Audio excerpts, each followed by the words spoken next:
que tiene la terapia cognitiva comportamental. La terapia cognitiva comportamental es una terapia que está desarrollada para el abordaje de distintas psicopatologías, entre ellas el trastorno de ansiedad y depresión. Hoy vamos a tratar 3 de estas herramientas, especialmente aplicadas al ámbito de la ansiedad. Ustedes saben que los trastornos de ansiedad son uno de los trastornos más comunes que existen a nivel global, a nivel mundial. A partir de estos 2 últimos años y a raíz de la pandemia del COVID-19, se estima que han aumentado, según la Organización Mundial de la Salud, 73 millones de nuevos pacientes con trastornos de la ansiedad. Es indudablemente uno de los cuadros más difundidos, más presentes en todas las culturas. Por lo tanto, los psicólogos, los profesionales de la salud mental, que nos asumamos como agentes de promoción y de cuidado de la salud mental, tenemos por delante un gran desafío, que es el de generar herramientas, generar modos de atención de estos trastornos de la ansiedad, que sean no solamente efectivos, sino que sean susceptibles de ser mejorados y, dentro de lo posible, eliminados lo más rápido posible, ¿sí? En este sentido es que las metodologías que apliquemos tienen un valor importantísimo en el abordaje. Hay varias metodologías o estrategias o herramientas, como lo querramos definir, para usar en el tratamiento de los trastornos de la ansiedad. Yo elegí estas 3 hoy para conversar con ustedes porque me parecen que son las más significativas y las que de alguna manera representan las más accesibles desde el punto de vista del entrenamiento y de la capacitación de los terapeutas. Estas 3 técnicas que vamos a ver hoy son la exposición, la técnica de la exposición, las tareas intersesión y la psicoeducación. Las 3 se complementan, las 3 son parte integrante de un tratamiento cognitivo-conductual y las 3 son fundamentadas o validadas empíricamente. Hay numerosos estudios de nivel científico que prueban la validez de estas estrategias en el abordaje de los trastornos de la ansiedad. Vamos entonces a comenzar con el primero de estas estrategias. Si me permiten, les voy a compartir pantalla para mostrarles algunas placas. Y vamos a empezar con la técnica de exposición.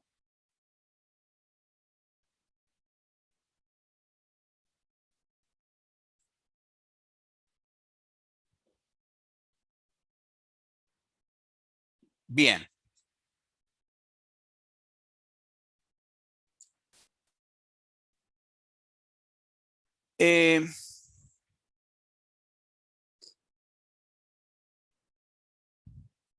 Las técnicas de posición tienen como primer definición conceptual la de ser técnicas que consisten en afrontar de forma sistemática y deliberada estímulos externos o internos que generan ansiedad.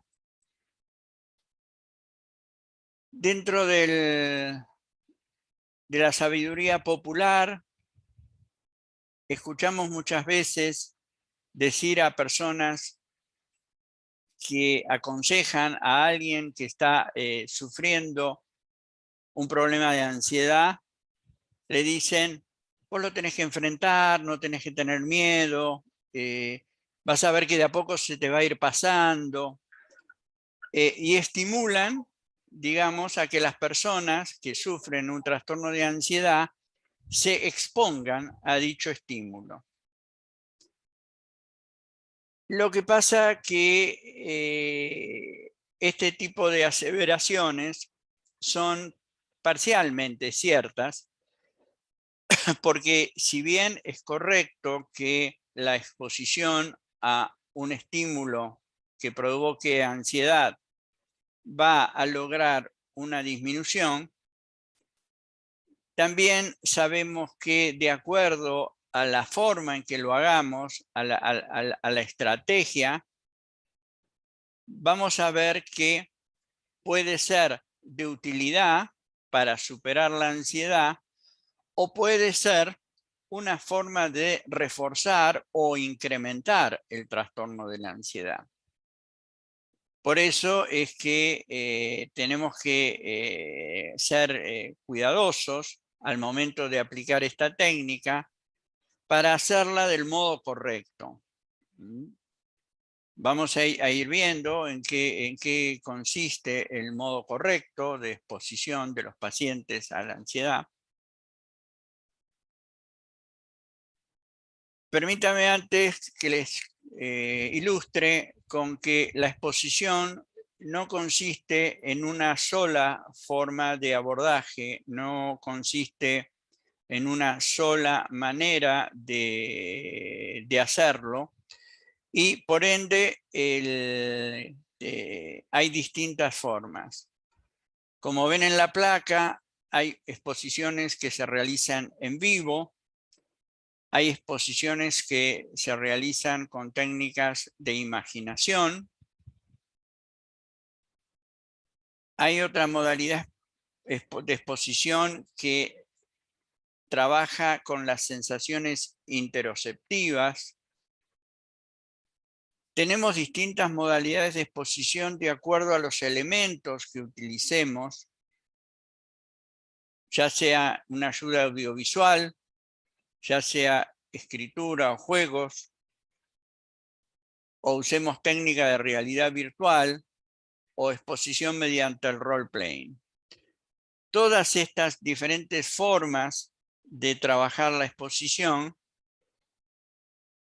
se basan en los mismos principios que fundamentan la técnica de la exposición. Lo que cambia es, al usar el medio que utilizamos para exponer, este puede ser más conveniente o no, de acuerdo a el tipo de problemática que queramos abordar.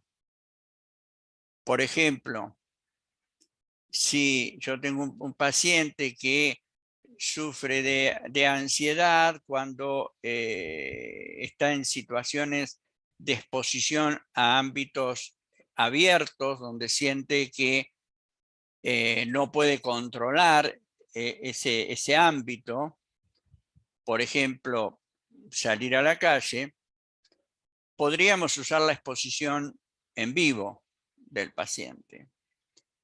Si se trata de otra persona que en realidad su problema es de ansiedad frente a los vuelos en aviones, ¿no?, ya la exposición en vivo nos va a resultar más difícil.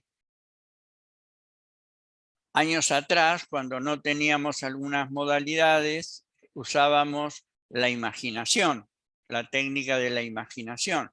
Llevábamos al paciente que se ubicara en una situación imaginaria de un vuelo. Hoy la tecnología nos brinda la posibilidad de trabajar con la denominada realidad virtual, que es una técnica que permite muchas posibilidades, nos permite usar ese recurso en muchas situaciones con una serie de ventajas, porque la realidad virtual, si bien tiene distintos formatos de presentar el estímulo que genera ansiedad, en general lo que usamos es el diseño por sobre el video. Hoy podemos trabajar con video y con diseño en realidad virtual. Esta situación de flexibilidad que nos presenta la realidad virtual hace que en una situación de un paciente con una fobia a volar, lo podemos ubicar en distintas situaciones de vuelo. Las aplicaciones nos permiten una enorme cantidad de variantes. Podemos poner a la persona en situación de nocturna o en situación diurna. Podemos alojar a la persona dentro de un asiento en un pasillo del avión, o lo podemos colocar en la ventanilla. Podemos hacer que el vuelo sea calmo o que sea con turbulencias, que el paciente viaje solo o que viaje acompañado. Entonces, toda esa cantidad de situaciones nos da una flexibilidad muy importante al momento de trabajar con la lista la lista jerárquica de ansiedades que provoca ese estímulo. La persona que tiene, siguiendo con este ejemplo, miedo a volar, no experimenta el mismo nivel de ansiedad frente a todas las cuestiones vinculadas a un vuelo.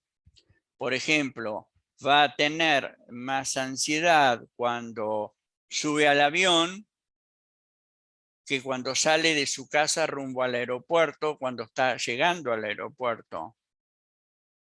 Ya dentro del aeropuerto va a tener más ansiedad cuando está haciendo el check-in y está visualizando los aviones que están en la pista.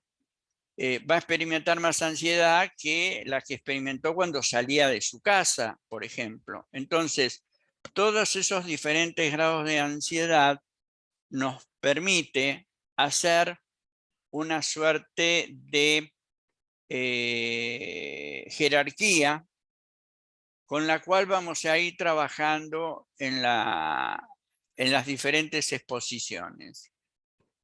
La técnica de la exposición es una técnica donde tenemos que tener ciertas habilidades para configurar las listas de exposición frente al estímulo, para que sean en forma gradual y sucesiva, lo vaya llevando a un nivel cada vez más alto de exposición y más cercano al estímulo principal, que es originario de la situación.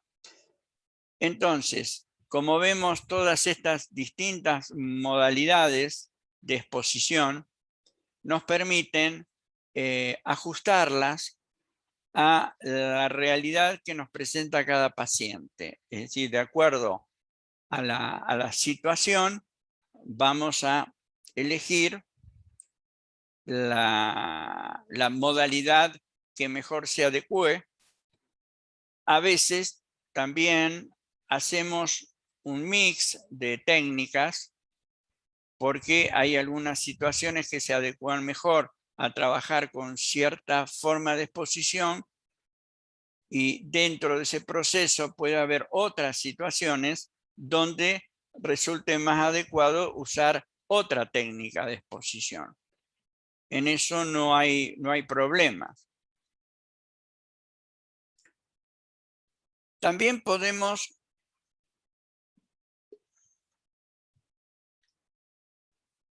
aplicar la exposición, como les decía hoy al principio, no solamente a situaciones externas, como es el miedo a las arañas, el miedo a volar, el miedo a hablar en público, el miedo a las alturas. Bueno, hay una infinidad de miedos producto de situaciones externas, sino también están los temores internos, es decir, las ansiedades que se despiertan a partir de componentes mentales. Acá yo les he puesto algunas, algunas de ellas. Fíjense que tenemos las preocupaciones, que son típicas de los trastornos de ansiedad generalizada. La ansiedad que disparan los recuerdos traumáticos, los denominados flashbacks, en el trastorno por estrés postraumático. Las obsesiones en el TOC, las ideas obsesivas en el TOC. Las pesadillas recurrentes en los trastornos del sueño, o la pena mórbida dentro de los duelos difíciles, denominados duelos difíciles o duelos complicados. Es decir, estas son algunas situaciones donde vamos a trabajar con los pacientes en exposiciones a elementos internos, ¿sí? Entonces, como estamos viendo, hay situaciones de carácter externo y situaciones de carácter interno que podemos trabajarlas con la técnica de la exposición.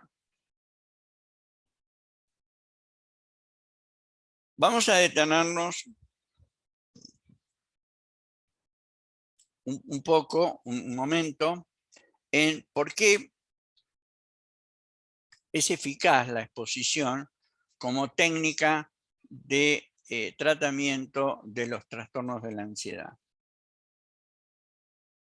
Distintos autores remiten a distintas causas.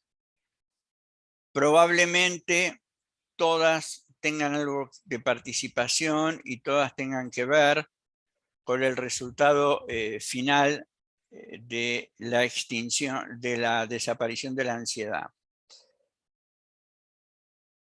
Las explicaciones que brindan los distintos investigadores tienen que ver con estas 7 causas que les menciono. Algunos hablan de la extinción, es decir, la exposición sistemática a la ansiedad va provocando una desaparición, una eliminación del componente de ansiedad. Otros remiten a la habituación, es decir, el acostumbramiento frente al estímulo provocaría la desaparición de la ansiedad. Es decir, el estímulo por repetición se vuelve habitual para la persona y esta habituación genera la disminución de la ansiedad. También se menciona el aumento de las expectativas de autoeficacia. Eso quiere decir que la persona que sufre de un problema de ansiedad, en la medida en que va notando que exponiéndose al plan que le ha diseñado el terapeuta, va obteniendo un mayor nivel de control sobre el miedo, sobre la ansiedad, esa autoeficacia que percibe actúa como en un aumento de las expectativas del paciente, y esto algunos autores lo ponen dentro de las causales de la eficacia de la técnica de la exposición.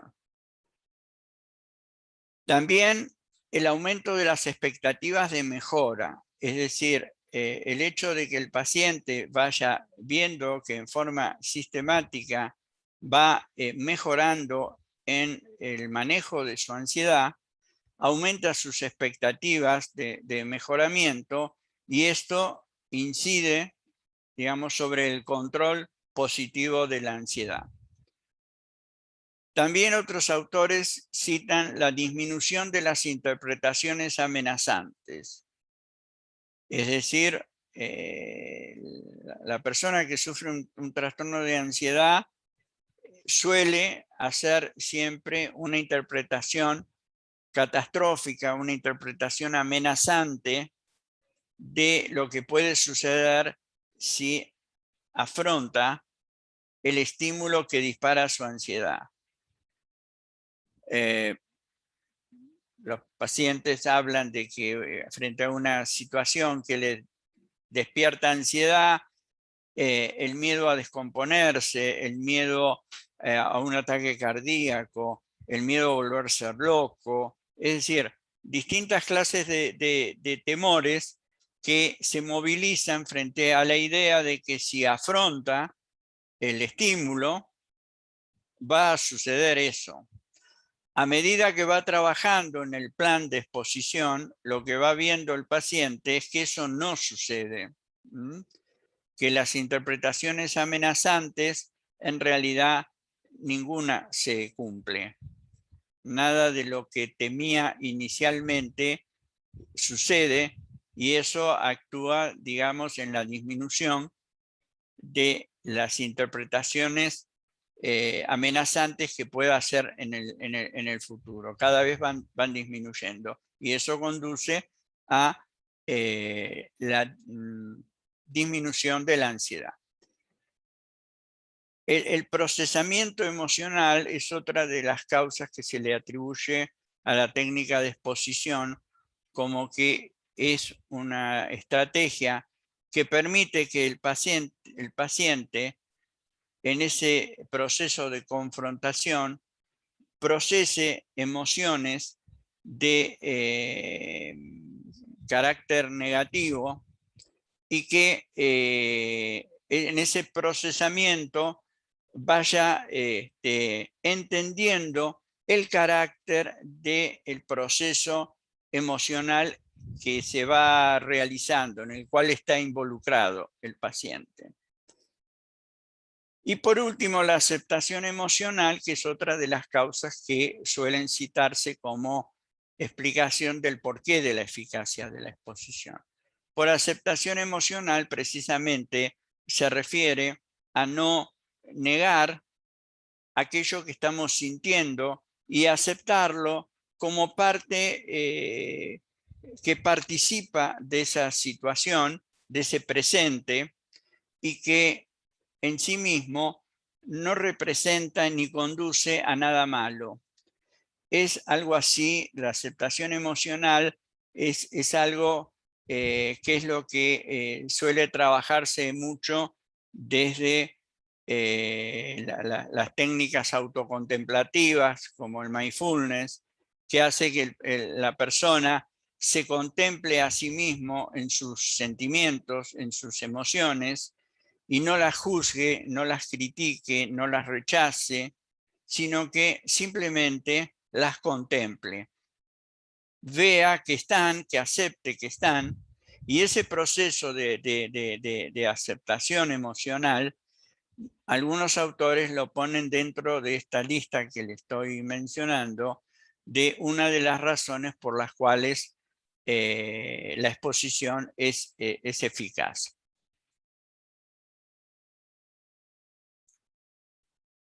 En definitiva, ¿qué es lo que la exposición permite?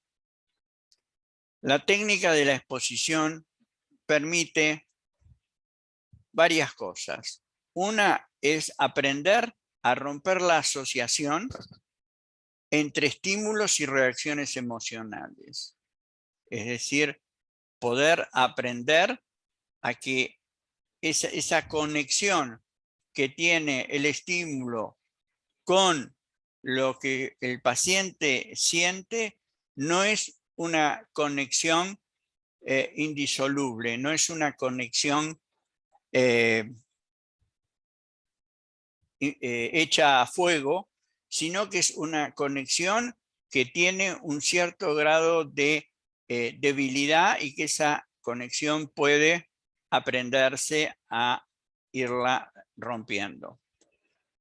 Aprender que las consecuencias emocionales negativas no ocurren. Esto es muy importante. El paciente ha entrado en conductas evitativas porque se ha convencido que debe huir de esa situación que le provoca ansiedad.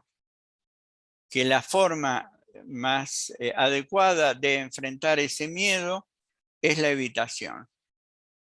La evitación siempre es un mecanismo que conduce a confirmar la peligrosidad del estímulo. Por eso, cuando la persona que sufre el trastorno de ansiedad ha hecho siempre un proceso de evitación de la ansiedad, donde se ha ido exponiendo en forma muy breve para renunciar luego a continuar frente a ese estímulo. Esa evitación de la permanencia frente al estímulo generador de ansiedad es lo que le confirma al paciente, por un lado, la peligrosidad y por otro lado, le confirma que el mecanismo aliviatorio de la ansiedad es la huida, es la evitación.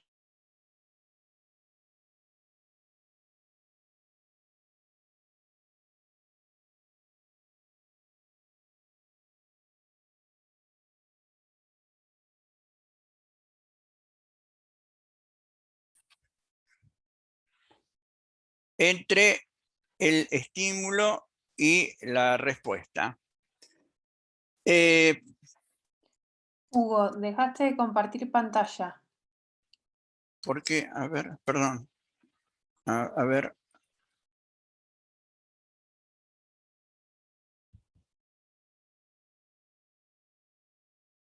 Ya estamos.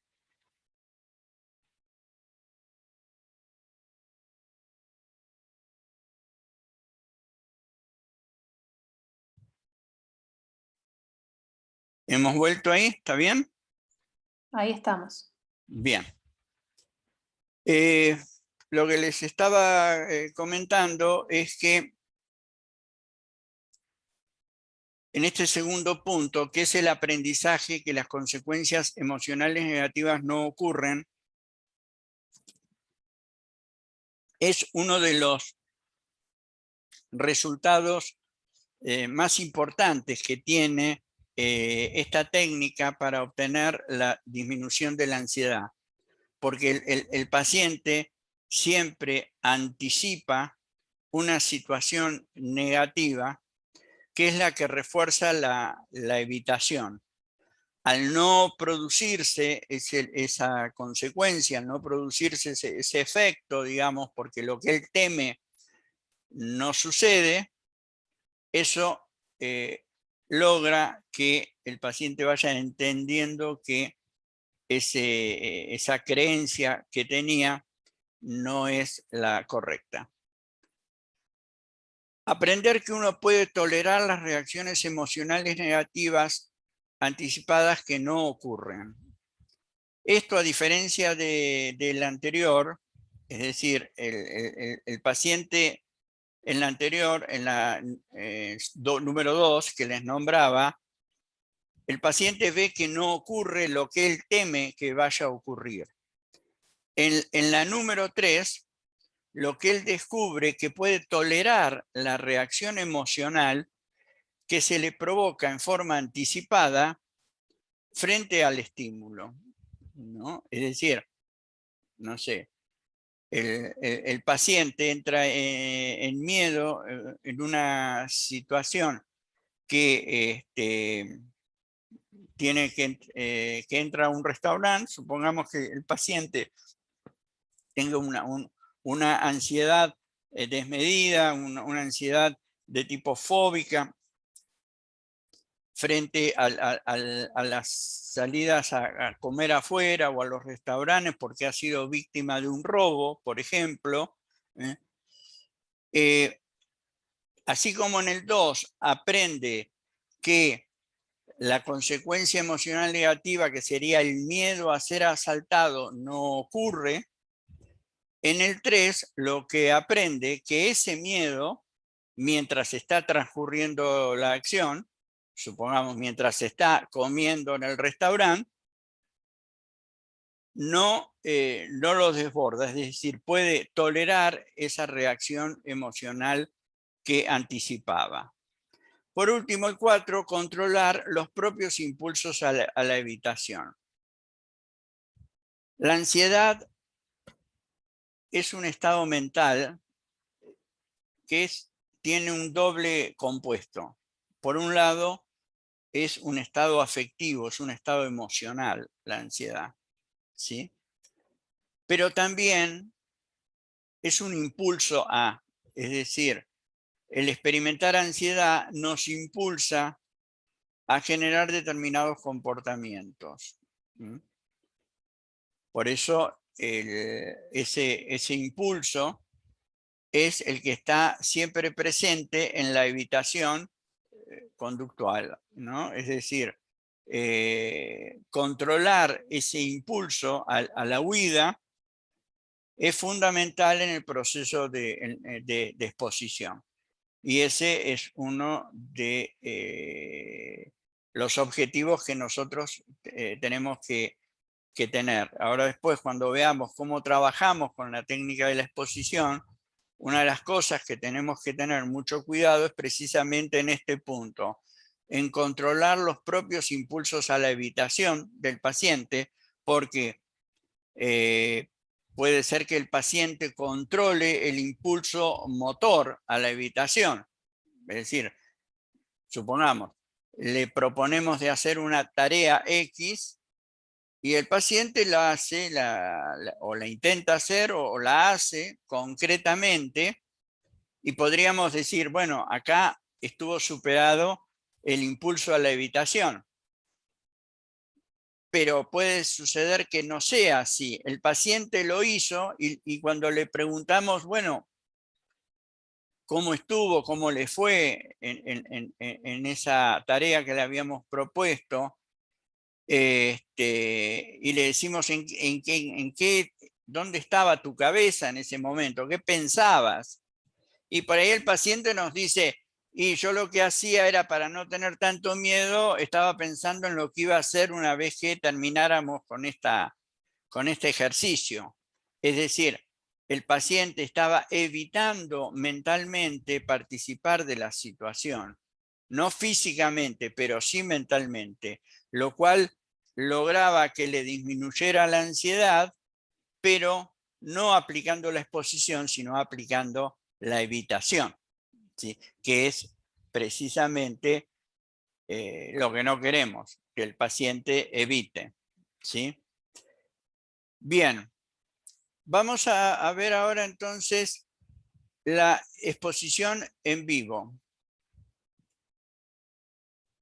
¿Por qué vamos a ver un poco de exposición en vivo? Porque es la madre, llamémosle, de todas las exposiciones, ¿no? Es decir, todas las variantes que les he ido nombrando respecto a la exposición, tienen como punto de partida, ya sea históricamente, por los fundadores de esta técnica, como por el uso que todavía se le sigue dando, entendemos que es la madre de toda la diversidad de técnicas de exposición que hay. Entonces, en este sentido, la exposición en vivo tiene, por un lado, la evitación, como les decía hoy, es la clave en el mantenimiento de la ansiedad. El paciente cree que evita la ansiedad, pero en realidad lo que hace es aumentarla. ¿Por qué? Porque la ansiedad se suprime o se controla mediante la evitación, pero se aumenta en la próxima repetición del estímulo. Es decir, esto que yo les comentaba recién, si el paciente tiene miedo de ir a comer a un restaurante porque fue asaltado en una determinada situación, en un determinado momento, el paciente va a ir, va a salir de su casa, supongamos va a decir, no, tengo que superar esto, tengo que ir a comer afuera nuevamente, no puede ser que renuncie a comer en un restaurante por lo que me sucedió. Cuando se baja del auto para entrar al restaurante, está algunos minutos dudando, está en una situación de clara ansiedad, con síntomas visibles de ansiedad, y le dice a su acompañante, mejor lo dejamos para otro día, siento que aún me pone muy nervioso esto de venir a comer afuera, a un restaurante. Entonces el paciente se va, ya cuando se sube al auto se empieza a tranquilizar y cuando se va alejando del restaurante cada vez se siente más tranquilo hasta que llega a su casa y acá no pasó nada, ¿sí? ¿Qué pasa a la semana siguiente o en la otra oportunidad donde el paciente nuevamente se plantea esto? Dice, bueno, realmente no está bien lo que hice la otra vez, tengo que ir al restaurante, tenemos que comer, volver a salir a cenar como hacíamos antes del robo, etcétera, etcétera.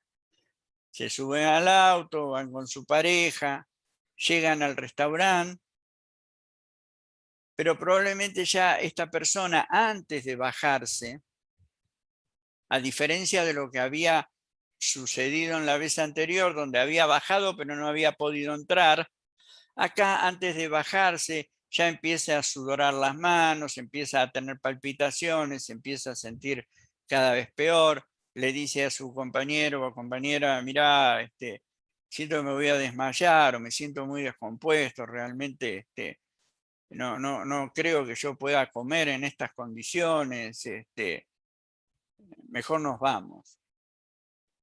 Eso lo que prueba es que la evitación, lejos de suprimir la ansiedad en forma estable, la suprime en forma inmediata. ¿Mm? Es decir, que en una próxima ocasión no solo vuelve a aparecer la ansiedad, sino vuelve a aparecer aumentada. ¿Sí? El tercer punto de la exposición en vivo es la psicoeducación. Ahora después vamos a dedicarle un tiempo a hablar de psicoeducación, pero por el momento permítanme decirles que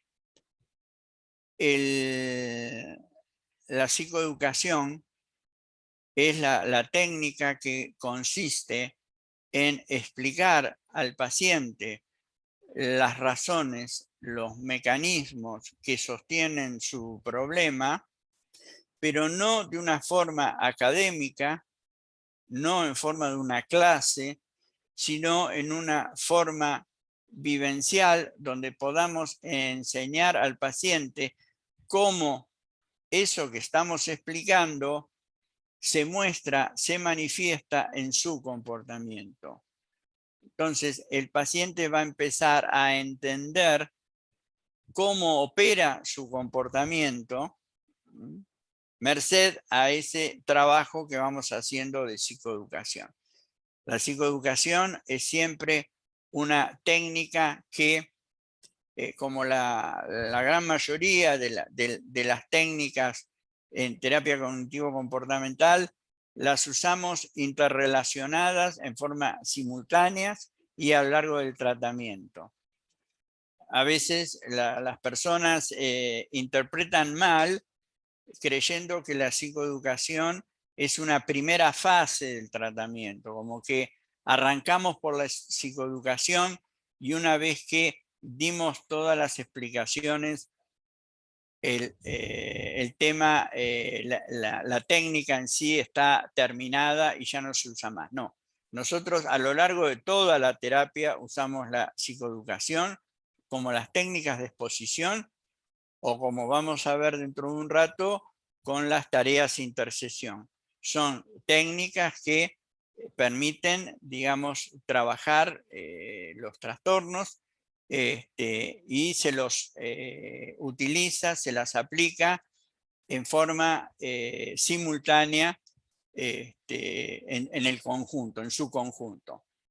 Eso es importante porque a su vez potencia mucho las terapias, potencia mucho el tratamiento. La exposición prolongada en vivo asistida por terapeuta, esto es una variación de la técnica de exposición.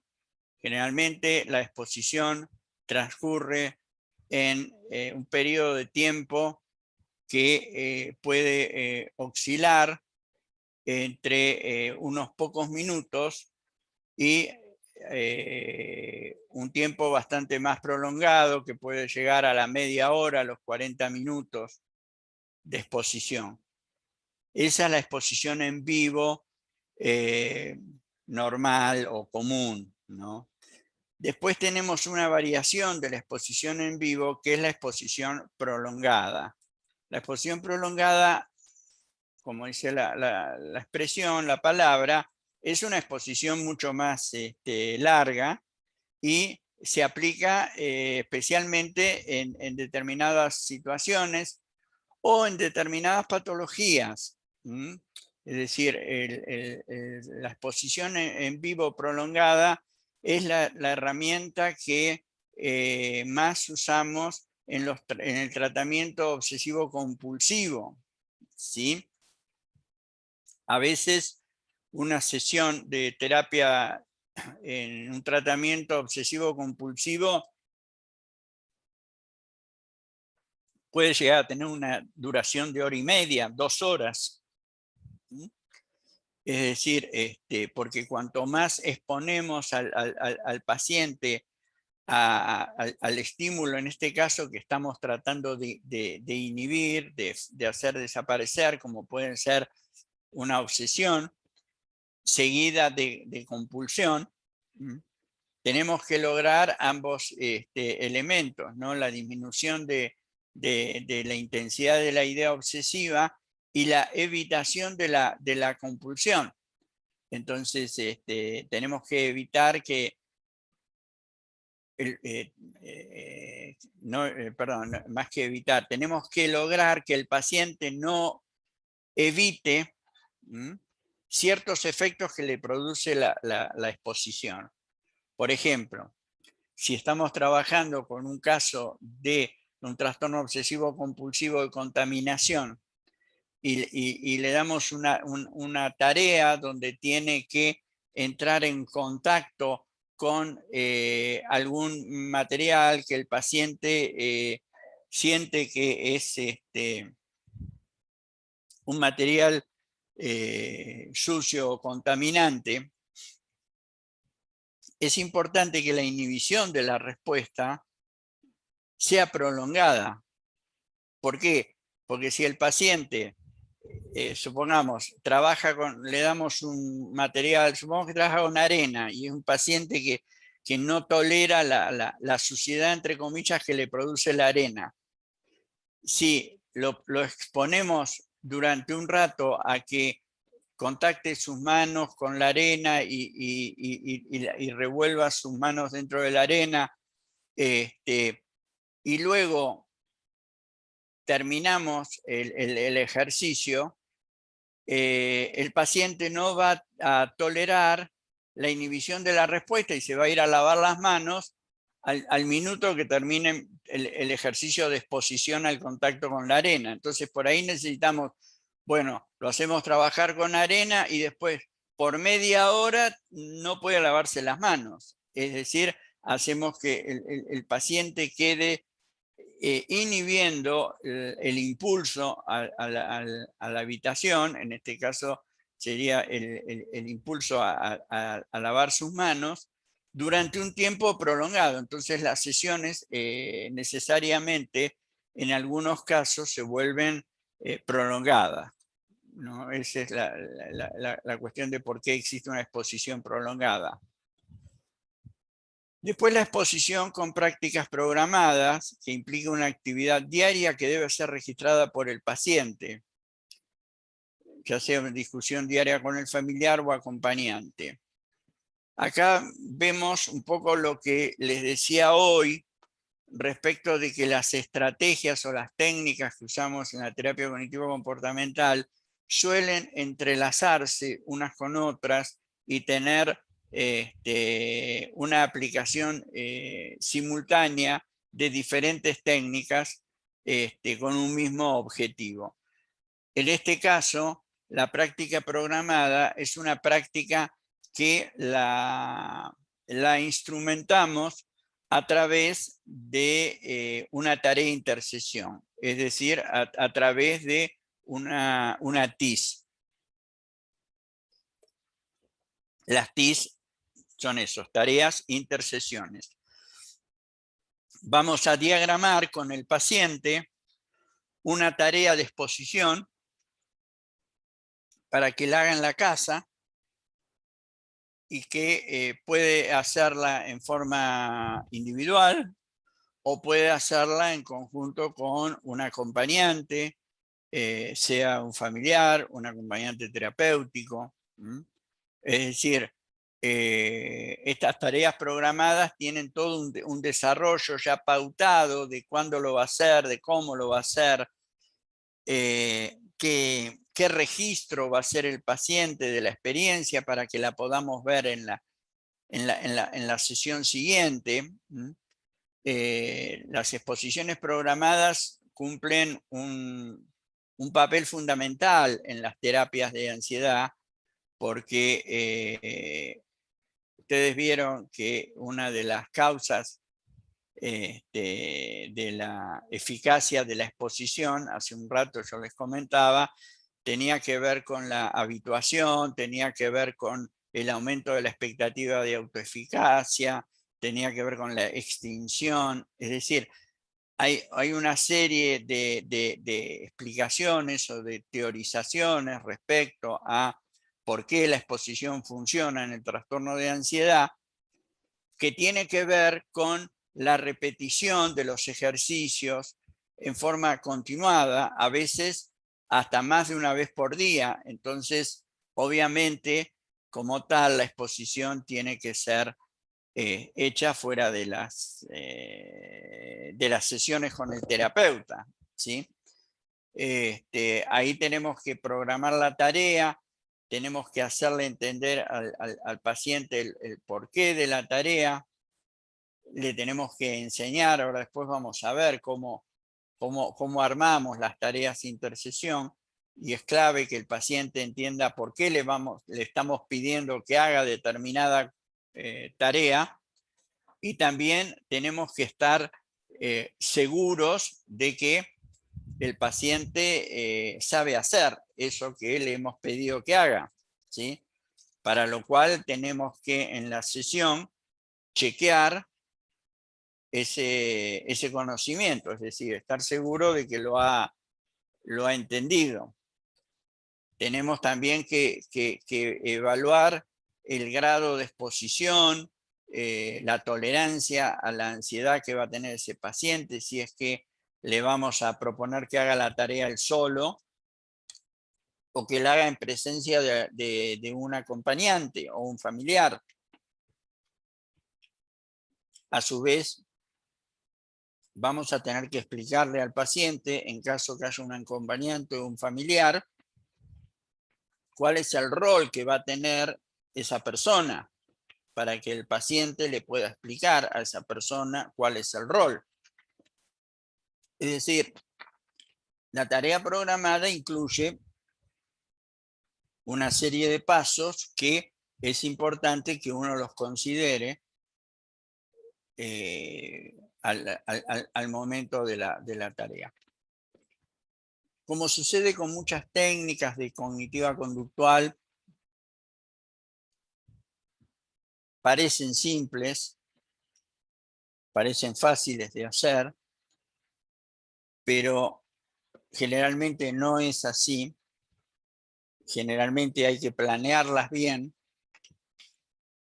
y hay que hacer una serie de procesos y de mediciones para que esa tarea tenga un sentido. Nosotros debemos saber cuál es el nivel de ansiedad de donde partimos con el paciente para hacer un ejercicio de exposición, para saber luego qué efecto ha tenido la exposición y en cuánto ha reducido los niveles de ansiedad. Por lo tanto, tenemos que medir la ansiedad antes de la tarea, durante y después de la tarea. Ahí vamos a poder hacer esas curvas de seguimiento que nos van indicando qué es lo que va pasando. Generalmente la exposición no produce un resultado inmediato, sino que el resultado es siempre en forma inmediata, es después de varias repeticiones de algunos días o sesiones de trabajo. Entonces, bueno, todo esto requiere de un conocimiento, requiere de una planificación y en ese sentido no es fácil. No es que las técnicas sean complejas o que sean muy, como podríamos decir, muy enredadas. No, nada de eso. Las técnicas generalmente son sencillas, pero tienen muchas cosas y nosotros no nos tenemos que apartar de un concepto que es nuclear de la terapia cognitiva comportamental. Nosotros trabajamos con hechos, no trabajamos con teorías o interpretaciones. Las usamos como parte del proceso terapéutico, por supuesto, pero el basamento de la técnica de la terapia cognitiva conductual es la conducta, es la observación de la conducta operativa, ya sea la conducta explícita o la conducta mediada por componentes mentales, pero tenemos que aprender a ver cómo valoramos las conductas para medir los resultados. Por eso es que hacemos tanto hincapié siempre en el tema de los objetivos en la terapia, en la TCC, en la terapia cognitiva comportamental. ¿Por qué le damos tanta importancia a los objetivos? Porque los objetivos nos marcan los logros conductuales esperados, es decir, qué queremos obtener de la terapia en términos que podamos evaluarlos tanto el paciente como el profesional. Es decir, que ambos podamos medir lo mismo para ponernos de acuerdo si hay avance o no hay avance.